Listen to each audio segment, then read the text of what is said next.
तो आज हम एक ऐसी कहानी को समझने जा रहे हैं जो सदियों से आप जानते हैं आस्था और जिज्ञासा का केंद्र रही है। भगवान हनुमान का जन्म।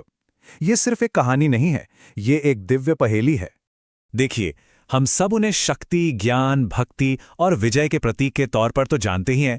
एक ऐसे देव जिनका नाम लेने भर से कहते हैं कि सारे संकट दूर हो जाते हैं।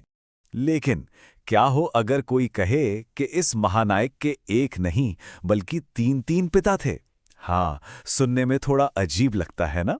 असल में उनके जन्म की जो कथा है वो किसी दिव्य पहेली से कम नहीं है, और आज हम सब मिलकर इसी पहेली को सुलझाने वाले हैं। तो आइए देखते हैं कि हम इस पहेली को कैसे सुलझाएंगे। सबसे पहले बात होगी हनुमान के जन्म के रहस्य की, फिर उनकी माता अंजना की कहानी की, उनके तीन पिताओं की भूमिका क्या थी, ये 11वें रुद्र अवतार का क्या सच है, और आखिर में कैसे इस महानायक का जन्म हुआ। तो चलिए शुरू करते हैं पहले पड़ाव से, हनुमान के जन्म का रहस्य। ये वाकई में एक दिव्य उत्पत्ति की कहानी है। उन्हें वानर राज केसरी का पुत्र भी कहा जाता है। उन्हें पवन पुत्र यानी वायुदेव का बेटा भी कहते हैं, और तो और उन्हें भगवान शिव का अवतार भी माना जाता है। तो सवाल यही उठता है कि भाई एक ही व्यक्ति के इतने सारे परिचय, ये कैसे मुमकिन है? इस पहेली की जो पहली कड़ी है ना, वो हमें उनकी माता की कहानी में मिलती है। और यहीं से ये पूरी पहेली सुलझनी शुरू होती है। बात करते हैं अंजना की, जो एक शापित अप्सरा थी और हनुमान की दिव्य माता बनी।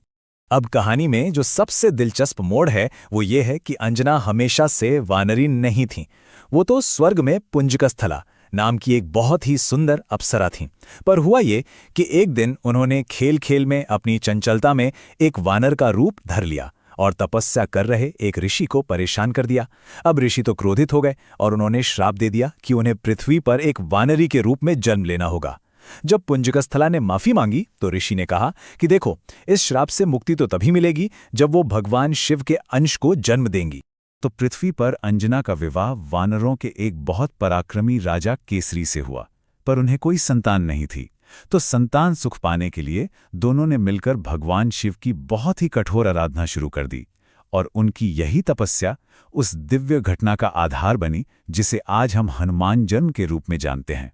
और अब आता है कहानी का सबसे रहस्यमयी हिस्सा, तीन पिताओं की भूमिका। चलिए इस गुत्थी को भी सुलझाते हैं। तो सवाल सीधा सा है, अगर केसरी उनके पति थे तो फिर पवन देव और भगवान शिव का क्या रोल था? हनुमान को पवन पुत्र और शिव का अवतार आखिर कहते क्यों हैं? इसका जवाब ना इन तीन किरदारों को समझने से मिलता है। देखिए, केसरी उनके लौकिक पिता थे, मतलब सांसारिक पिता, जिन्होंने अंजना के साथ पुत्र के लिए प्रार्थना की थी। वायुदेव वो उनके आध्यात्मिक पिता बने, जिन्होंने भगवान शिव की दिव्य ऊर्जा को अंजना तक पहुंचाया। और भगवान शिव वो तो दिव्य स्रोत थे, परम शक्ति, जिन्होंने अंजना और केसरी की तपस्या से खुश होकर खुद उनके बेटे के रूप में जन्म लेने का वरदान दिया था। अब सवाल यह है कि यह सब हुआ कैसे। तो देखिए, पौराणिक कथाओं में आता है कि अयोध्या में जब राजा दशरथ पुत्र प्राप्ति के लिए यज्ञ कर रहे थे तो उन्हें देवताओं से एक पवित्र खीर मिली। अब हुआ ये कि उसी खीर का एक छोटा सा हिस्सा एक चील लेकर उड़ गई, और भगवान शिव के निर्देश पर पवन देव ने उस खीर को सीधा अंजना की हथेली पर गिरा दिया, जो उस समय तपस्या में लीन थी। उन्होंने इसे प्रसाद समझकर ग्रहण कर लिया, और उसी से हनुमान का जन्म हुआ। ये कितनी कमाल की बात है कि हनुमान जन्म से ही भगवान राम से जुड़ गए थे। असल में इस पूरे जटिल जन्म के पीछे एक बहुत बड़ा, एक दिव्य उद्देश्य छिपा था, और यही उद्देश्य उन्हें भगवान शिव के 11वें रुद्र अवतार के रूप में स्थापित करता है। 11 ये नंबर ये बहुत महत्वपूर्ण है। हनुमान को भगवान शिव का 11वां रुद्र अवतार माना जाता है। लेकिन ये रुद्र हैं कौन? इसका मतलब क्या है?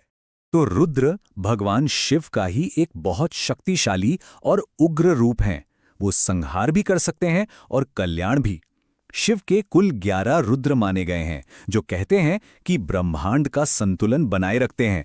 शिव के कई रुद्र रूप हैं, जैसे कपि, वीरभद्र, शंभु वगैरह वगैरह।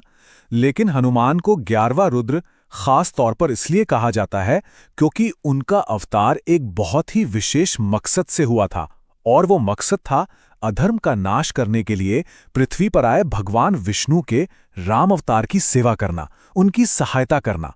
तो इस दिव्य योजना के साथ आखिरकार उस महानायक का जन्म हो ही गया। अब देखते हैं कि उनके आगमन और उसके ठीक बाद क्या-क्या अद्भुत घटनाएं हुई।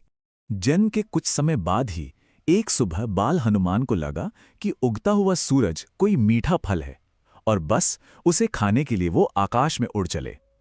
ये देखकर देवराज इंद्र घबरा गए और उन्होंने अपने वज्र से उन पर प्रहार कर दिया।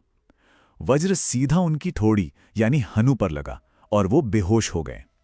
अब अपने बेटे को इस हाल में देखकर वायुदेव इतने क्रोधित हुए कि उन्होंने पूरे ब्रह्मांड में प्राण वायु का प्रवाह ही रोक दिया। हर तरफ हाहाकार मच गया। तब जाकर सारे देवताओं ने बालक को न सिर्फ फिर से जीवित किया बल्कि उन्हें एक से बढ़कर एक असीम शक्तियों का वरदान भी दिया। और यहीं पर उन्हें वो सारे वरदान मिले जिसने उन्हें अजेय बना दिया। इंद्र ने कहा कि उनका शरीर वज्र के समान कठोर होगा। अग्निदेव ने अग्नि से अभिधता दी तो वरुण देव ने जल से सुरक्षा का वचन दिया। यमराज ने तो उन्हें अमरता और मृत्यु से निर्भय होने का ही वरदान दे दिया।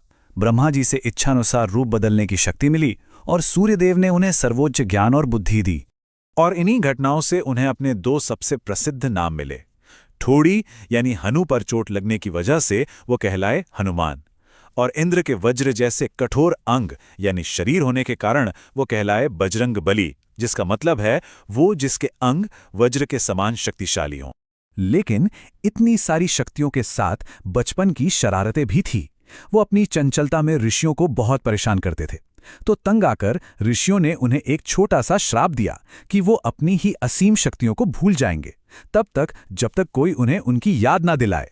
और यही श्राप, जैसा कि हम सब जानते हैं, बाद में रामायण में एक बहुत बड़ा टर्निंग पॉइंट बना। तो कुल मिलाकर देखें तो हनुमान का जन्म कोई आम घटना थी ही नहीं। ये तो केसरी के वंश, वायु की गति और शिव की शक्ति का एक अद्भुत संगम था। ये एक पूरी दिव्य योजना थी जिससे शक्ति, भक्ति और बुद्धि का एक ऐसा आदर्श मिश्रण तैयार हो सका जिसकी जरूरत धर्म की स्थापना के लिए पड़ने वाली थी।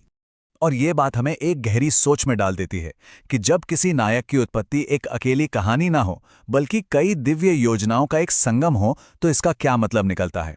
शायद इसका मतलब यही है कि कोई भी महान काम किसी एक शक्ति से नहीं बल्कि सबके सहयोग और एक साझा उद्देश्य से ही पूरा होता है। सोचने वाली बात है ना?